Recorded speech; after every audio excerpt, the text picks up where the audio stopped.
जय गुरुजी संगत जी, आपका बहुत बहुत स्वागत है गुरुजी के इस चैनल पर, जिस पर हम उनकी प्यारी संगत के सत्संग शेयर करते हैं। अगर आपको भी अपने सत्संग हमारे साथ शेयर करने हैं तो आप डिस्क्रिप्शन में दिए गए व्हाट्सएप नंबर पर या तो ईमेल आईडी पर हमें लिखकर भेज सकते हैं। आपके सत्संग भी ज़रूर शेयर किए जाएंगे संगत जी के साथ। चलिए संगत जी, आज का सत्संग शुरू करते हैं। जय गुरु जी की, शुक्राना गुरु जी की प्यारी संगत को मेरा जय गुरु जी। आज जो सत्संग गुरु जी की प्यारी संगत को सुनाने जा रहा हूँ वह गुरु जी की पुरानी संगत का है। यह अंकल गुरु जी की खास संगत में से एक थे। मैं गुरु जी से सन 2000 में मिला, जब मेरा पुत्र एक बड़ी संस्था के साथ लेखापाल का अध्ययन कर रहा था। करीब 2 साल से पीठ के दर्द से परेशान था। करीबन 10 महीने से वह बिस्तर पर ही था। जरा सा इधर उधर होने में ही उसे काफ़ी वेदना होती थी। मैंने कई डॉक्टरों को उसका इलाज कराया, लेकिन काफ़ी पैसा खर्च करने के बावजूद भी उसकी दशा में कोई फर्क नहीं आया। मैंने बड़े बड़े विशेषज्ञ डॉक्टरों, हकीमों को दिखाया, लेकिन कोई भी मेरे बच्चे को ठीक ना कर सका। मेरा पूरा घर उस बच्चे की वजह से परेशान था। मेरे को लगता था कि इस बच्चे का भविष्य क्या होगा, कैसे हम इस मुसीबत से छुटकारा पाएंगे। मेरे को कुछ भी दिखाई नहीं दे रहा था। इतने में मेरे घनिष्ठ बाल मित्र जो दिल्ली के पुलिस कमिश्नर थे, उनका फ़ोन मेरे पास आया। उन्होंने बताया कि गुरुजी उनके घर आ रहे हैं, आप अपने बच्चे की समस्या के लिए मेरे घर पर आ जाना और गुरुजी से बातें कर लेना। मैं गुरुजी के बारे में ज़्यादा नहीं जानता था।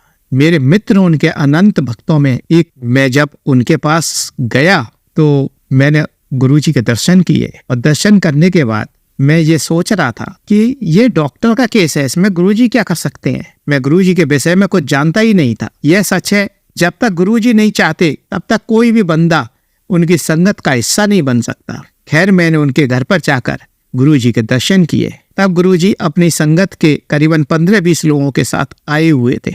ऐसे समय में गुरुजी से कोई बात नहीं कर पाया। खैर, जनवरी 2000 के पहले हफ्ते में मैं एम्पायर स्टेट गुरुजी के दर्शन के लिए पहुंचा। एम्पायर स्टेट की खूबसूरती देखते ही बन रही थी। बहुत ही खूबसूरत मंदिर, उस पर लाल कारपेट बिछा। एम्पायर स्टेट की खूबसूरती देखते ही बनती थी। बहुत ही खूबसूरत मंदिर था, उस पर लाल कारपेट बिछा हुआ था। एक बड़ी सी कुर्सी पर गुरुजी विराजमान थे। संगत के सभी सदस्य जमीन पर बैठे हुए थे। सारा मंदिर गुलाब के फूलों की खुशबू से महक रहा था। शब्द चल रहे थे। कुल मिलाकर ऐसा वातावरण मैंने अपने जीवन में पहली बार देखा। उस मंदिर में ना तो कोई अगरबत्ती जल रही थी, ना ही कोई दीपक जल रहा था। सारा वातावरण एक रहस्यमय वातावरण लग रहा था। संगत का कोई सदस्य आपस में बात नहीं कर रहा था। उस समय सारे वातावरण में ऐसी खामोशी छाई थी कि यदि हम सुई भी डाल दें तो उसकी आवाज भी सुनाई पड़ जाती है। गुरुजी का व्यक्तित्व देखने लायक था। ऐसा प्रतीत हो रहा था कि स्वर्ग से स्वयं शिव स्वरूप साक्षात पृथ्वी पर उतर आया है। उनके चेहरे पर इतना तेज था कि उनसे आंखें नहीं मिला पा रहे थे। मैं काफी समय तक गुरुजी को अपलक निहारता रहा, तब भी मेरे मन को संतुष्टि नहीं हुई। मैं अपने साथ अपने इस बेटे को भी एम्पायर स्टेट ले गया था, जिसकी पीठ में तकलीफ थी। पहली बार इस लड़के ने 10 महीने बाद लगातार 2.5 घंटे गुरुजी के चरणों में बिताए थे। वह बिना किसी वेदना के जमीन पर बैठा रहा। यह देखकर मेरे दिमाग ने तो काम करना बंद कर दिया। वहाँ पर हमें जल प्रसाद पर लंगर मिला। जब हम लोग चलने लगे तो गुरुजी ने अगले दिन आने को कहा। जब गुरुजी ने बेटे की समस्या के बारे में पूछा तो हमने उन्हें सारी बातें बता दी। सुनकर गुरुजी बोले, जब तुम अगले दिन आओ तो एक ताम्र लोटा अवश्य लेते आना, मैं उसे अभिमंत्रित कर दूंगा। अगले दिन हम जब गुरुजी के पास पहुंचे तो गुरुजी ने ताम्र लोटा अभिमंत्रित कर दिया तथा साथ ही कहा कि रात में इस लोटे में जल भरकर रखना है। सुबह उठते ही खाली पेट इसके जल को पीना है तथा जो जल बच जाए उसे स्नान करने वाले पानी में मिलाकर स्नान करना है। आपका यह रोग जल्दी ही ठीक हो जाएगा। मेरे बेटे ने करीब 1 महीने तक यह क्रम पूरा किया, और जब वह पूर्ण रूप से ठीक हो गया, उसका लेखापाल का कोर्स भी कंप्लीट हो गया। वह एक MNC कंपनी में कार्यरत है। गुरुजी की कृपा से कंपनी ने उसे 1 साल के लिए अमेरिका भेजा है। गुरुजी की असीम कृपा से मेरी बेटी को एक MBA पाठ्यक्रम में प्रवेश मिल गया। उसकी कक्षाएं 1 सितंबर से प्रारंभ होनी थी। तभी उसे मियादी बुखार ने घेर लिया। मैंने कई डॉक्टरों को दिखाया, लेकिन बुखार जाने का नाम ही नहीं ले रहा था। काफ़ी दवाइयाँ खिलाई, लेकिन कहीं पर कोई फायदा नहीं हुआ। हम लोग नियमित संगत में जाते थे, लेकिन मेरी पत्नी बेटी की वजह से संगत अटेंड नहीं कर पा रही थी। यह देखकर गुरुजी ने उनकी अनुपस्थिति का कारण पूछा, तो मैंने उन्हें सारी बातें बता दी। यह सुनकर गुरुजी बोले कि आपने मुझे यह बात अभी तक क्यों नहीं बताई। तब मैंने गुरुजी को कहा, हम आपको पुत्र के संबंध में काफ़ी परेशान कर चुके हैं, अब आपको कोई परेशानी देना नहीं चाहते हैं। यह सुनकर गुरुजी बोले कि मैं तुम लोगों के लिए ही तो यहाँ बैठता हूँ, तुम्हारी सारी समस्याओं पर मेरा ध्यान रहता है, लेकिन तब भी आपको खुद मुझे अपनी समस्याओं के बारे में बताना चाहिए। खैर, यह एक माला पड़ी है जो मेरे किसी अनुयायी ने पहनाई थी। इस माला को नहाने के पानी में डाल देना तथा उस पानी से नहाना है। जब बेटी नहा ले तो इस फूल माला को उस पानी से निकालकर किसी नदी में विसर्जित कर देना। बुखार अपने आप ही ठीक हो जाएगा। हमने वैसा ही किया जैसा कि गुरुजी ने बताया। करीब 2 या 3 दिन में बुखार बिल्कुल नॉर्मल हो गया। जब डॉक्टरों को यह बात पता लगी तो उन्हें बड़ा आश्चर्य किया। उसने विधिवत अपने विद्यालय जाना शुरू कर दिया। मेरा एक भांजा है जो उस समय MBBS कर चुका था तथा हायर स्टडी के लिए अमेरिका जाना चाहता था। अमेरिका का दूतावास चिकित्सक विद्यार्थियों को इतनी सरलता से वीज़ा नहीं देता था। मैं बहुत परेशान हो चुका था। उसने यह बात मुझे बताई तथा कहा कि आप गुरुजी से इतनी कृपा करा दो कि मेरा वीज़ा मिल जाए, जिससे मैं हायर स्टडी के लिए अमेरिका जा सकूं।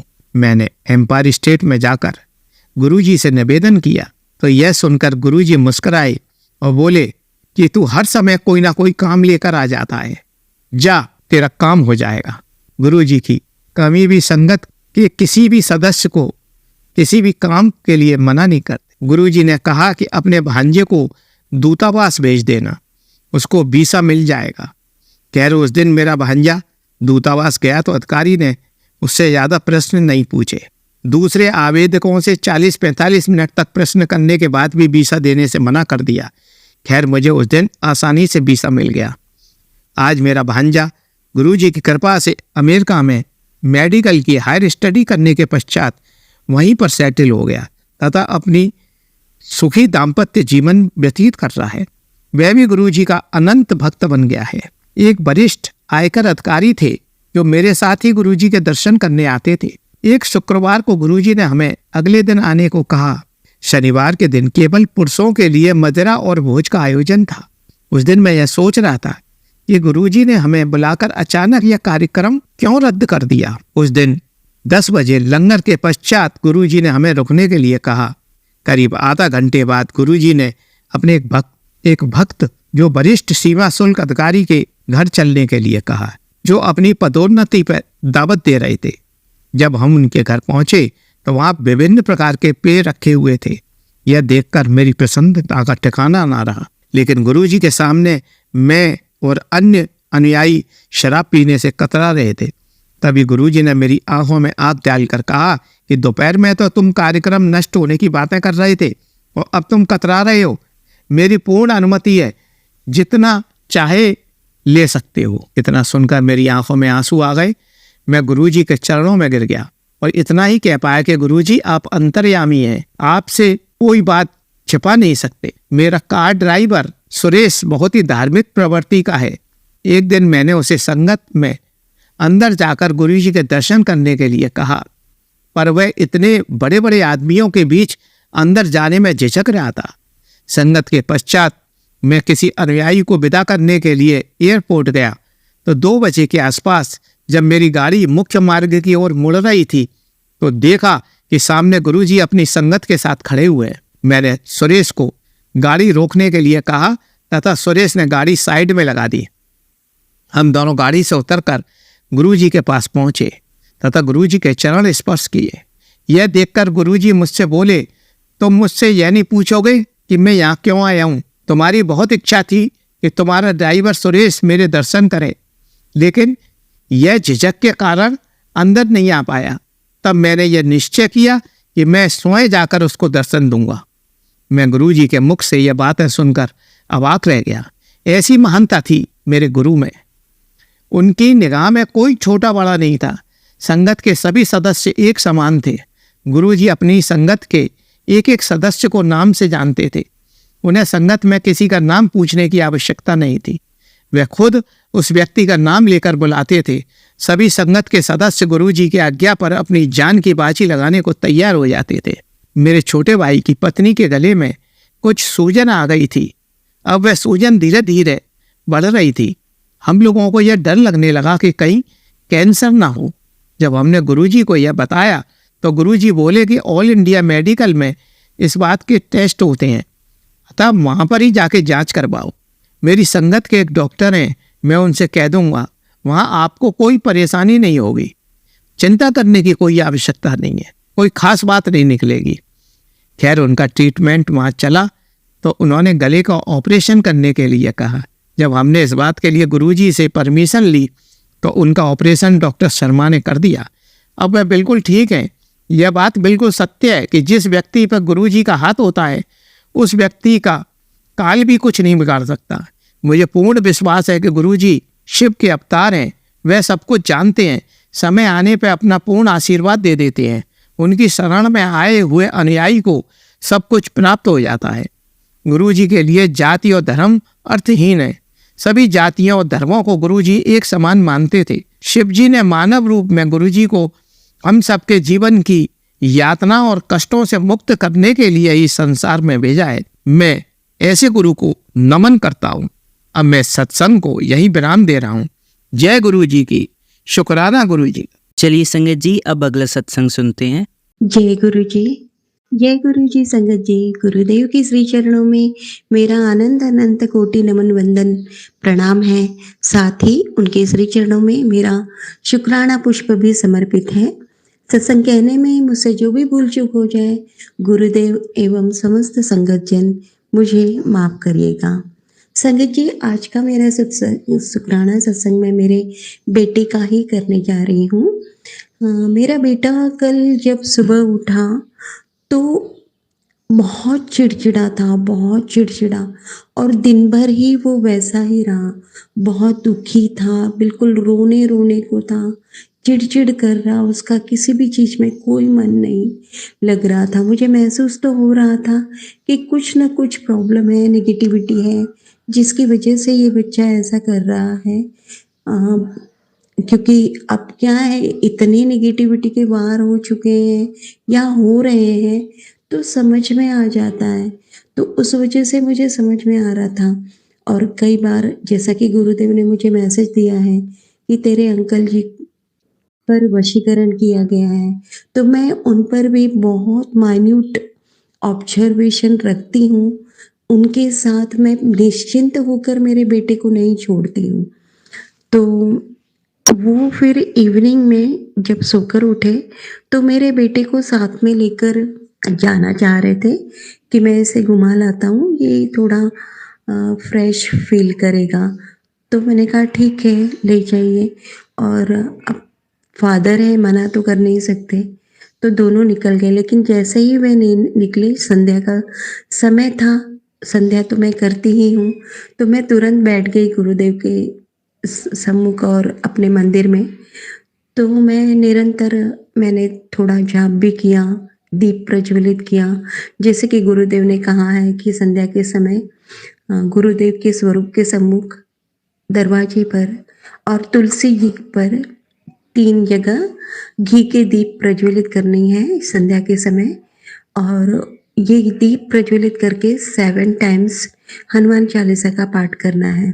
तो मैं वही करने के उद्देश्य से मैंने दीप प्रज्वलित करने के बाद बैठी और पहले मैंने थोड़ा जाप किया, क्योंकि एक सत्संग उसी समय मैंने चलाया तो जिसमें गुरुदेव ने कहा था कि अपने बेटे की अगर सुरक्षा चाहती है, बहुत बड़ा खतरा है, तो ये सत्संग सुन और 108 बार मेरे मंत्र का जाप कर। तो पहले मैंने वो सत्संग सुना, 108 बार जाप किया और उसके बाद मैं जब हनुमान चालीसा रोज़ ही बोलती हूँ और मुझे तो याद भी नहीं है संगत जी, आज मेरी एज मतलब 50 कंप्लीट हो चुकी है, 51 रनिंग है मेरी एज। और इतनी ना जाने कब से मैं हनुमान चालीसा पढ़ रही हूँ। बिल्कुल बाय हार्ट लर्न है, मतलब बचपन से।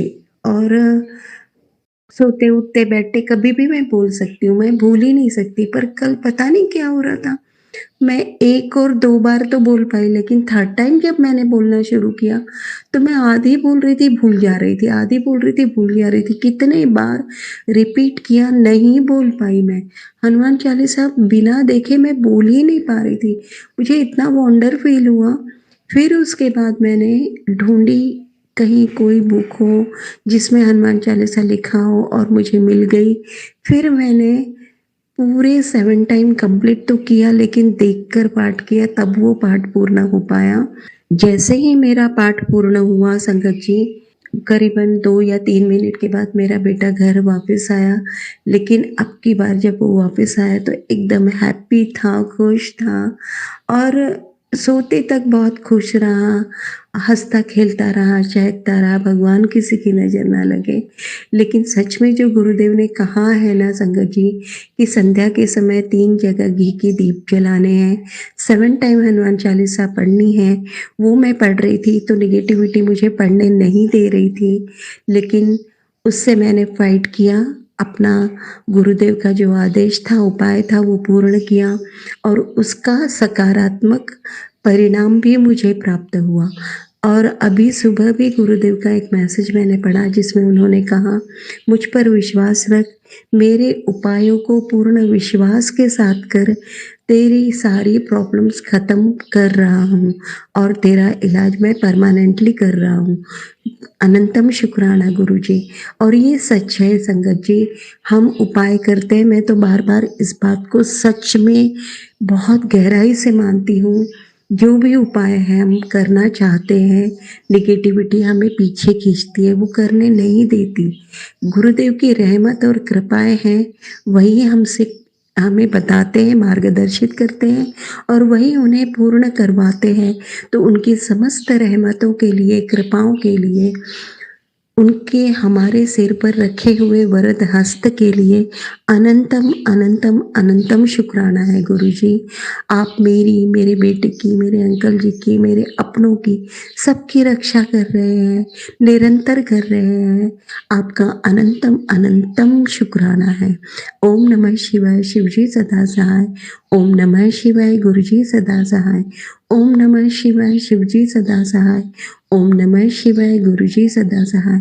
जय गुरु जी, शुक्राना गुरु जी, अनंतम अनंतम अनंतम शुक्राना गुरु जी। चलिए संगत जी, अब अगला सत्संग सुनते हैं। जय गुरु जी, शुक्राना गुरु जी, अनंतम अनंतम शुक्राना मेरे प्यारे गुरुपा, मेरी प्यारी गुरु संगत, सबको मेरा प्यार भरा जय गुरु जी।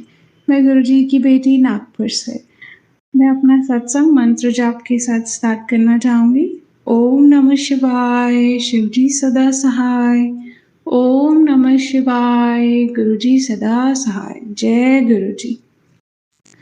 तो मैंने अपना लास्ट सत्संग सैटरडे नाइट में शेयर किया था, कि मैं गुरुजी को कैसे मैं बिना बताए घर से निकली थी और मेरा दिन काफ़ी अच्छा नहीं गया था। एंड गुरुजी ने फिर मुझे बटरफ्लाई रूप में दर्शन दिए थे, तो उसके लिए अनंतम अनंतम शुक्राना। ये मैंने अपने लास्ट सत्संग में शेयर किया है। ये सत्संग मेरा कल का है, 22 सितंबर का। संगत जी, मैं अपना जो मेरा ब्लेस्ड लोटा है, जो मैंने बड़े मंदिर से ब्लेस्ड कराया है, तो उसे मैं लेमन से क्लीन करती हूँ एवरी इवनिंग। तो फिर भी वो इतना क्लीन तो नहीं हो पाता है। तो मैंने गुरुजी की एक संगत जी आंटी का कल सत्संग सुना था, कि जिसमें वो लोटे के रिलेटेड रूल्स बता रहे थे, जो बड़े मंदिर के अंकल जी ने बड़े मंदिर के सत्संग में बताया। तो उसमें उन्होंने बताया कि वो लोटे को हमें लेमन और राख है, लेमन और सॉल्ट से क्लीन करना चाहिए। तो मैंने सोचा कल कि राख तो नहीं है तो सॉल्ट से क्लीन करके देखते हैं, मे बी जो थोड़े थोड़े भी स्पॉट्स रह जाते हैं वो क्लीन हो जाएगा। तो मैंने उसमें लेमन और सॉल्ट लगा के रखा अपने लोटे में और उसकी कैप में, तो वो काफ़ी शाइनी सा हो रहा था। तो हम ग्रीडी हो गई कि इसको लगा के 5-10 मिनट्स छोड़ देती हूँ तो मे बी और क्लीन हो जाएगा। तो मैं और मेरे बेबी अंकल हम चाय पी के बैठे, एंड चाय पी के जैसे ही मैं वापस किचन में गई और मैंने देखा पूरा लोटा ब्लैक हो गया था संगत जी, पूरा लोटा ब्लैक, ऑलमोस्ट ग्रे, मतलब वो इतना ज़्यादा ग्रे हो गया कि एक सेकंड के लिए तो मैं डर गई कि इतना शाइनी छोड़ के गए थे, हार्डली 5-10 मिनट्स हुआ है। तो फिर मैंने सोचा मे बी मैंने लालच किया इसीलिए इसका ऐसा रिज़ल्ट मुझे मिला। फिर मैंने उसको बहुत लेमन से क्लीन करने का ट्राई किया, सॉल्ट से भी क्लीन करने का ट्राई किया, बट वो वैसा क्लीन हुआ ही नहीं। मीन्स मुझे नहीं पता, वो बिल्कुल अच्छा नहीं लग रहा है। फिर भी मैंने उसको जितना मैं रगड़ के मैं उसे क्लीन कर सकती थी मैंने किया है। एंड जैसे वो संगत जी बताते हैं कि हमें डिटर्जेंट तो बिल्कुल यूज़ नहीं करना चाहिए ब्लेस्ड लोटे पे, नहीं तो उसकी ब्लेसिंग ख़त्म हो जाती है। तो जैसा हुआ है मैंने उसे वैसे क्लीन किया है। एंड वो बोल रहे थे अपने सत्संग में कि हमें लोटा इतना घस-घस के क्लीन करना चाहिए जैसे कि हम हमारे कर्म क्लीन कर रहे हैं। तो दूसरी बार तो मैंने लिटरली बहुत घस-घस के क्लीन किया है, एंड वो अपने वापस तांबे के कलर में तो आ गया है एटलीस्ट, पर वो इतना क्लीन नहीं हुआ है। मे बी 3-4 डेज़ उसको मैं लेमन से वॉश करते रहूँगी तो वो हो जाएगा। तो संगत जी एंड सैटरडे को ही जब मैं इवनिंग में अपना लोटा क्लीन कर रही थी तो मैं ओनली लेमन से क्लीन करती थी। तो उसमें जब मैं लेमन से वो कैप लोटे का जो छोटी सी प्लेट होती है उसे क्लीन कर रही थी तो उसमें भी मुझे गुरुजी ने दर्शन दिए, उसका भी अनंतम अनंतम शुक्राना। एंड गुरुजी की ब्लेसिंग्स और सत्संग हर पल है, हर पल है। जब मैं ये सत्संग रिकॉर्ड कर रही हूँ गुरुजी के समक्ष बैठ के ही, तब भी उनकी ब्लेसिंग है कि मैं ये सत्संग रिकॉर्ड कर पा रही हूँ। इतनी ब्लेसिंग है कि गुरुजी हमसे रिकॉर्ड भी करा लेते हैं। मीन्स हम तो इतने लेज़ी, इतने होपलेस बच्चे हैं गुरुजी के कि हम सोचते हैं कल तो सत्संग रिकॉर्ड किया था फिर आज क्यों करें। बट जब गुरुजी हमें ब्लेस करने के लिए एक पल नहीं छोड़ रहे तो हम भी एक दिन भी क्यों छोड़े। तो मैं ट्राई करूँगी कि मैं अपना डेली सत्संग अपलोड शेयर कर सकूँ। एंड गुरुजी का तो वैसे भी कितना भी शुक्राना किया जाए वो कम है, बट ऐसा शायद गुरुजी चाहते हैं मैं बोलूँ, इसलिए मैं बोल रही हूँ कि मैं अब से डेली सत्संग रिकॉर्ड करना चाहूँगी एंड गुरुजी कराएंगे मुझसे। बहुत अच्छी बात है ये कि मीन्स ये वैसे भी जब आप संगत जी आप रिलेट कर पाएंगे जब हम अपना सत्संग शेयर करते हैं एंड उसके बाद हमें इतना अच्छा फील होता है। भले वो अपलोड हो रहा है नहीं हो रहा है, अपलोड हो जाता है तो बहुत ही अच्छा फील हो जाता है, पर नहीं भी होता है तो इट्स लाइक कि हमने जब बैठ के 5-10 मिनट्स गुरुजी के सामने बैठ के गुरुजी के स्वरूप को देखते हुए अपना सत्संग हम रिकॉर्ड करते हैं, हमें इतनी सारी चीज़ें याद आती हैं जिसके लिए हमें ग्रेटफुल होना चाहिए। एंड ये बहुत अच्छा है। मीन्स गुरुजी ने ये रखा ही इसीलिए कि हम अब खुद को याद दिला सके कि इतना तो सब सही है लाइफ में। एंड गुरुजी इतने अच्छे अच्छे मैसेजेस भेजते हैं, इतने अच्छे अच्छे मैसेजेस देते हैं कि संगत जी दिल खुश हो जाता है। मीन्स लगता है गुरुजी हग ही कर लूँ आपको तो गुरुजी थैंक यू ब्लेस ऑल मेरे मालिक। आपको हमें जैसा बच्चा बनाना है हमें वैसा बनाए, बस हम आपको कभी लेट डाउन नहीं करना चाहते हैं। एंड आपको कभी लेट डाउन नहीं करना चाहते हैं, मीन्स कभी भी नहीं, ड्रीम्स में भी नहीं। आप ड्रीम्स में भी इतने प्यारे प्यारे दर्शन देते हैं एंड आप सब दे रहे हो, फिर भी हम इतने मतलब माड़े बच्चे हैं आपके कि हम फिर भी सैड हो जाते हैं, कोई छोटी सी बात पे सैड हो जाता है, डिस्टर्ब हो जाता है, इरिटेट हो जाता है। और गुरुजी के आने से बहुत सारी चीज़ें थोड़ी तो सबसाइड हुई है, थोड़ा कम हुआ है, पर अभी जर्नी है। हम गुरुजी को कभी लेट डाउन नहीं करें, मीन्स जान के तो बिल्कुल भी ना करें, गुरुजी अपनी कृपा सब पर यूं ही बनाए रखना, मेरे मालिक अपनी कृपा सब पर यूं ही बनाए रखना। ब्लेस ऑल मेरे प्रभु जी, अपना बहुत बहुत बहुत सारा ख्याल रखिए। एंड संगत जी, गुरुजी के चरण स्वरूप अगर आपके पास हैं तो प्लीज़ मीन्स एवरीडे आप एक ऐसे रिचुअल बना लीजिए कि नाइट में 1-2 मिनट्स आप घी से गुरुजी के चरण स्वरूप को मसाज कीजिए। बहुत बहुत बहुत अच्छा लगेगा आपको। मीन्स करके देखिए। मीन्स मैं जब छोटू थी तो मैं तब भी देखती थी कि मेरे पापा जी, मेरे फादर अंकल, मेरे दादाजी अंकल के लेग में मालिश करते थे एवरी नाइट। एंड मेरा जो यंगर ब्रदर है वो भी जब छोटा था तो वो मेरे पापा को करता था। एंड मैं उनको बोलती थी मैं करूँ, मैं भी करूँ, मैं भी करूँ, तो वो बोलते थे नहीं बेटियाँ नहीं करते। एंड जब अभी मैंने सुने 1-2 सत्संग एंड उसके बाद जब मैं गुरुजी के चरण को मैं मसाज करती हूँ, मुझे बहुत अच्छा फील होता है संगत जी, बहुत अच्छा फील होता है। मीन्स आप करके देखिए। मीन्स ऐसा ज़रूरी नहीं आपको करना है कि नहीं, बट अगर आप करके देखेंगे आपको बेटर फील होगा। मीन्स मुझे तो होता है। एंड थोड़े डेज़ पहले मुझे अभी ये सत्संग जो मेरे को याद भी नहीं था, मैंने शेयर भी नहीं किया है, और मुझे गुरुजी ने याद दिलाया कि ये भी तो बताना है। तो संगत जी, जैसे कि मैं अभी 30+ हो गई, आई एम 31, तो कुछ ना कुछ कहीं ना कहीं पेन स्टार्ट हो ही जाता है। तो मेरे नी में थोड़े डेज से पेन था। एंड मैं ऐसी हूँ कि मुझे पेन नहीं, मतलब मैं किसी को बोलूँगी नहीं कि मुझे पेन हुआ। इवन जब मेरी नॉर्मल डिलीवरी हो रही थी तो मेरी डॉक्टर ने बोला कि तुम तो झांसी की रानी हो, कोई और पेशेंट होता तो ये सब इधर उधर कर देता। तो थोड़ा गैप हो गया था, ऑलमोस्ट 1 वीक 10 डेज़ का गैप हो गया था। मैंने एक योगा नहीं किया था।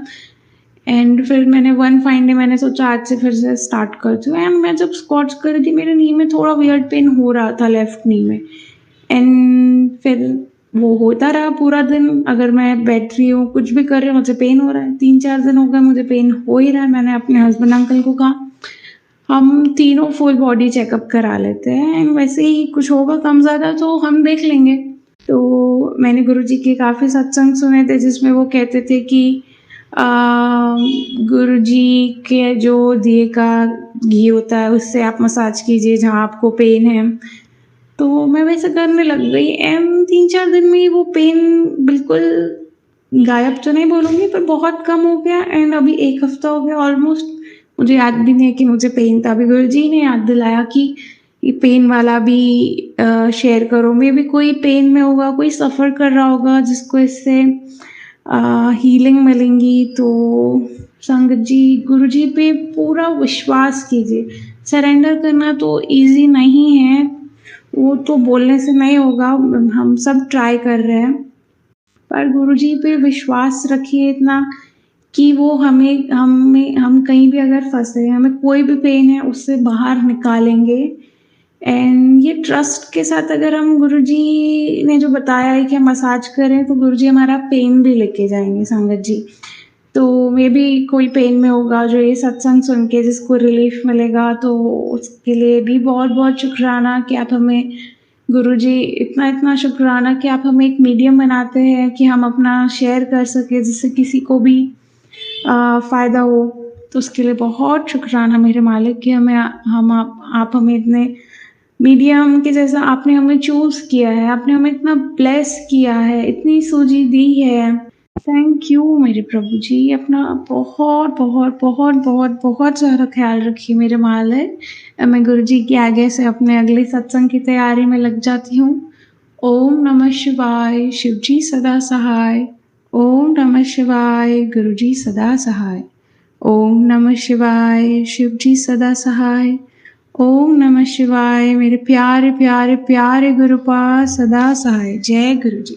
चलिए संगत जी, अब अगला सत्संग सुनते हैं। जय गुरुजी। संगत जी, गुरुपा के 3 से 4 दिन पहले से मेरे पास मैसेजेस आ रहे थे कि इन श्राद्धों में 15 दिन गरीब बच्चों को कुछ खाने के लिए ज़रूर बांटना। मैं चाहकर भी पहले दिन घर से नहीं निकल पाई, तो मैंने अपनी मेट के ही बेटे को घर से ही एक सैंडविच बनाकर दे दिया। पर तभी गुरुजी का मैसेज आया कि बेटा तू सुनती क्यों नहीं, ज़रूरतमंद बच्चों को या लोगों को 15 दिन कुछ ना कुछ खाने का सामान बांट। दूसरे दिन मुझे कोई ऐसा ज़रूरतमंद नहीं दिखा। तो रात के वक्त मैं जब मार्केट गई तो एक छोटी बच्ची अपनी गोद में एक छोटा बच्चा लेके बैठी थी। उसने मुझे इशारे से खाने के लिए कुछ मांगा, तो मैं उसे खाने के लिए कुछ नहीं दे पाई। इसका मुझे दुख है, पर मैंने उसे कुछ रुपए दे दिए ताकि वो कुछ खा सके। अगले दिन गुरुजी ने स्वयं ही एक ज़रूरतमंद की मदद के लिए हमारे घर पे भेजा। उन अंकल जी ने आके स्वयं ही अपनी मजबूरी बताई। उनके पैर पे काफ़ी चोट लगी हुई थी और वो बोले, और उनका कुछ खाने का इंतज़ाम नहीं हो पा रहा था, तो वो बोले कि जब उन्होंने अपनी मजबूरी बताई तो फिर जैसा कि श्राद्धों में हम पितरों के लिए सूखा अनाज रखते हैं, सब चीज़ रखते हैं राशन का, तो मैंने भी उनके लिए मंगवाया और उन्हें दे दिया। संगत जी, बहुत आशीर्वाद दिया उन अंकल जी ने, और ये सब तो किसकी ही कृपा से हुआ है। ये हमारा हाथ पकड़ के कराने वाले हमारे प्यारे गुरुजी हैं, जिन्होंने सोचा कि ये खुद नहीं जा पा रही, खुद नहीं कर पा रही, तो मैं ऐसे इससे करवा देता हूँ। जय गुरुजी, शुक्राना गुरुजी, आपका अनंतम अनंतम बार शुक्राना गुरुजी। गुरुजी इसी तरह हमें अपनी प्रेजेंस शो करते रहते हैं। जब से गुरुजी ने हमें अपने से जोड़ा है, तब से कोई दिन ऐसा नहीं जाता जिसमें गुरुजी हमें अपनी प्रेजेंस शो ना करें। हर रोज़ जो भी कुछ होता है उसके लिए पहले से या फिर बाद में गुरुपा का मैसेज आ जाता है। तो धन्यवाद गुरुपा, हमारे ऊपर अपनी कृपा बरसाने के लिए, अपनी मेहर हमारे ऊपर बरसाने के लिए आपका अनंतम अनंतम बार शुक्राना गुरुपा। हमेशा अंग संग रहिएगा, अपनी कृपा सदा हम तीनों के ऊपर बनाए रखिएगा। संगत जी, हमारे गुरुपा रास्ता भी दिखाते हैं और हाथ पकड़कर सब काम भी कराते हैं। संगत जी, आज मुझे गुरुपा का मैसेज भी आया कि 2 दिन पहले जिस बच्चे को तू मिली थी वो मैं ही था, मैंने ही तुझे उस रूप में दर्शन दिए थे। जय गुरुजी, शुक्राना गुरुजी, आपका अनंतम अनंतम बार शुक्राना मेरे गुरुपा। संगत जी, सावन के महीने में गुरुपा ने मुझे 2 ब्लेसिंग्स दी थी, जिसमें से एक तो मुझे उसी मंथ मिल गई थी। दूसरी ब्लेसिंग मुझे 2 दिन पहले मिली है, जिसका काम तो अगस्त में ही शुरू हो गया था, पर वो हमें इस मंथ में मिली है। काफ़ी अड़चनें आई इस काम में, काफ़ी परेशानी हुई, पर गुरुपा ने लगातार मुझे मैसेजेस के थ्रू ये दिखाया कि बेटा मैंने तेरा काम बनाने के लिए सबको लगा रखा है, तो चिंता मत कर, तेरे काम जल्दी ही होंगे। जय गुरुजी, शुक्राना गुरुजी, आपका अनंतम अनंतम बार शुक्राना। हमेशा अपने श्री चरणों में हमें जगह दीजिएगा, मेरे परिवार के अन्य लोगों को भी अपने साथ जोड़ेगा प्रभु। जय गुरुजी, शुक्राना गुरुजी। संगत जी, गुरुपा ने मुझे 7 दिन अमृत वेला शुक्राना सत्संग करने का आदेश दिया था, पर आज सुबह मैं उठी तो मुझसे उठकर बाहर नहीं आया गया, और मैंने बेड पर ही अपने हाथों से गुरुपा का आभा मंडल बनाया और मन में ही उनका विचार करके जाप कर लिया, और एक छोटा सा सत्संग भी मनी मन पूर्ण कर लिया और सो गई। संगत जी, मेरी चोरी पकड़ी गई। दोपहर को 11-12 बजे ही गुरुजी ने मुझे सत्संग भी सुनवा दिया, और कि संध्या वेले सत्संग करना, और उसके बाद अलग से गुरुपा का एक मैसेज भी आ गया कि पुत्र तूने आज संध्या वेले सत्संग करना है। पर माफ़ कीजिएगा गुरुपा, मैं किसी कारणवश शाम को भी सत्संग नहीं कर पाई।